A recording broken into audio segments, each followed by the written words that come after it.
Well, good evening. I have something I want to do. I would like to read y'all a book. It's a little bit longer book, but it's one of the book in the series of the Chronicles of Narnia, and this is the first in that series called The Lion, the Witch, and the Wardrobe, and this is by C.S. Lewis.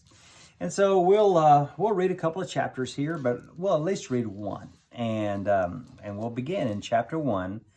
And the chapter's title is Lucy Looks into a Wardrobe. Well, once there were 4 children whose names were Peter, Susan, Edmund, and Lucy.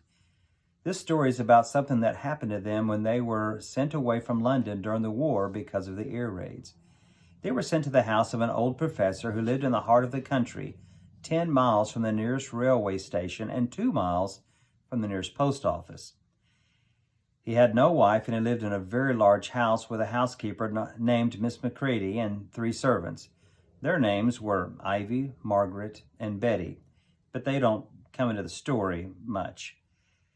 Now, he himself was a very old man with shaggy white hair, which grew over most of his face as well as on his head, and they liked him almost at once. But on the first evening when he came out to meet them at the front door, he was so odd-looking that Lucy, who was the youngest, was a little afraid of him, and Edmund, who was the next youngest, wanted to laugh and had to keep on pretending he was blowing his nose to hide it. As soon as they had said good night to the professor and had gone upstairs on the first night, the boys came into the girls' room, and they all talked it over. "We've fallen on our feet. No mistake," said Peter. "This is going to be perfectly splendid. That old chap will let us do anything we like." "I think he's an old dear," said Susan. "Oh, come off it," said Edmund, who was tired and pretending not to be tired, which always made him bad-tempered. "Don't go on talking like that." "Like what?" said Susan. "And anyway, it's time you were all in bed." "You're trying to talk like Mother," said Edmund. "And who are you to say when I'm to go to bed? Go to bed yourself." "Hadn't we all better go to bed?" said Lucy. "There's sure to be a row if we are heard talking here." "No, there won't," said Peter. "I tell you, this is the sort of house where no one's going to mind what we do. Anyway, they won't hear us. It's about 10 minutes' walk from here down to that dining room, and any amount of stairs and passages in between." "What's that noise?" said Lucy suddenly. It was a far larger house than she had ever been in before, and thought of all those long passages and rows of doors leading into empty rooms that were beginning to make her feel a little creepy. "Oh, it's only a bird, silly," said Edmund. "It's an owl," said Peter. "This is going to be a wonderful place for birds, and I shall go to bed now, I say, and let's go and explore tomorrow. You might find anything in a place like this. Did you see those mountains as we came along, and the woods? There might be eagles. There might be stags. There'll be hawks." "Badgers," said Lucy. "Foxes," said Edmund. "Rabbits," said Susan. But when the next morning came, there was a steady rain falling, so thick that when you looked out of the window, you could see neither mountains nor woods nor even the stream in the garden. "Of course it would be raining," said Edmund. They had just finished their breakfast with the professor and went upstairs in the room he had set apart for them. A long, low room with 2 windows looking out in the direction and 2 looking in the other. "Do stop grumbling, Ed," said Susan. 10 to 1, it'll clear up in an hour or so. And in the meantime, well, we're pretty well off. There's a wireless and lots of books." "Not for me," said Peter. "I'm going to explore in the house." Everyone agreed to this, and that's how the adventures began. It was a sort of house where you never seemed to come to the end of it, and it was full of unexpected places. The first few doors they tried led only into spare rooms. As everyone had expected they would, they soon came upon a very long room full of pictures, and there they found a suit of armor. And after that, there was a room all hung with green, with a harp in one corner, and then came 3 steps down and 5 steps up, and then a kind of little upstairs hall and a door that led out into a balcony, and then a whole series of rooms that led into each other, and were lined with books, most of them very old books, and some bigger than a Bible in church. And shortly after that, they looked into a room that was quite empty except for one big wardrobe.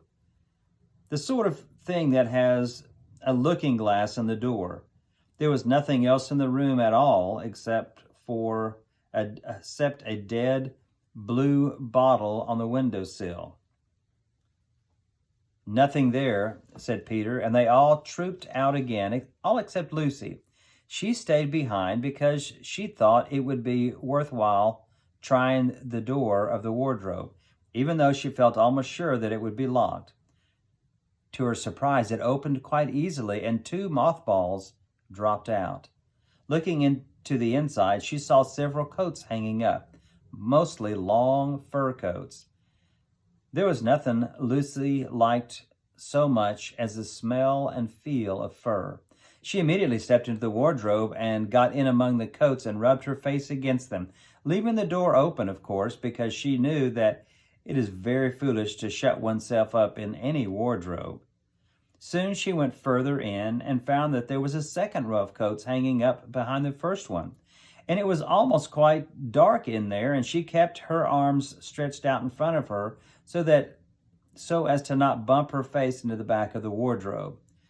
Well, she took a step further in, and then 2 or 3 steps, always expecting to feel the woodwork against the tips of her fingers, but she did not feel it.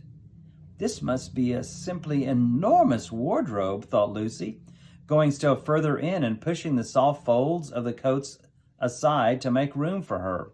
Then she noticed that there was something crunching under her feet.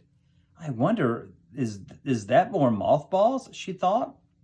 Stooping down to feel it with her hands, but instead of feeling the hard, smooth wood of the floor of the wardrobe, she felt something soft and powdery and extremely cold. "This is very strange," she said, and she went on a step or 2 further. The next moment she found that what was rubbing against her face and hands was no longer soft fur, but something hard and rough and even prickly. "Why, it is just like the branches of a tree," exclaimed Lucy. And then she saw that there was a light ahead of her, not a few inches away where the back of the wardrobe ought to have been, but a long way off. Something cold and soft was falling on her. A moment later, she found that she was standing in the middle of a wood at nighttime with snow under her feet and snowflakes falling through the air. Lucy felt a little frightened, but she felt very inquisitive and excited as well. She looked back over her shoulder, and there between the dark tree trunks, she could still see the open doorway of the wardrobe and even catch a glimpse of the empty room from which she had set out. She had, of course, left the door open, for she knew that it was a very silly thing to shut oneself up in a wardrobe. It seemed to be still daylight there. I can always get back if anything goes wrong, she thought, and she began to walk to the other side. In about 10 minutes she reached it, and she found that it was a lamppost. And as she stood looking at it, wondering why there was a lamppost in the middle of a wood, and wondering what next to do, she heard the pitter-patter of feet coming toward her. And soon after that was a very strange person, and he stepped out from among the trees and into the light of the lamppost. He was only a little taller than Lucy herself, and he carried over his head an umbrella, white with snow. And from the waist upward he was like a man, but his legs were shaped like a goat's. The hair on them was glossy black, and instead of feet he had goat's hooves. He also had a tail, but Lucy did not notice this at first because it was neatly caught up over the arm that held the umbrella, and so as to keep it from trailing in the snow. He had on a red woolen muffler around his neck, and his skin was rather reddish too. He had a strange, pleasant little face with a short pointed beard and curly hair, and out of the hair there stuck 2 horns, one on each side of his forehead. One of his hands, as I have said, held the umbrella, and in the other he carried several brown paper parcels. With the parcels and the snow, it looked as if he had been doing his Christmas shopping. He was a fawn. And when he saw Lucy, he gave such a start of surprise that he dropped his parcels. "Goodness gracious me!" exclaimed the fawn. That's the end of chapter 1.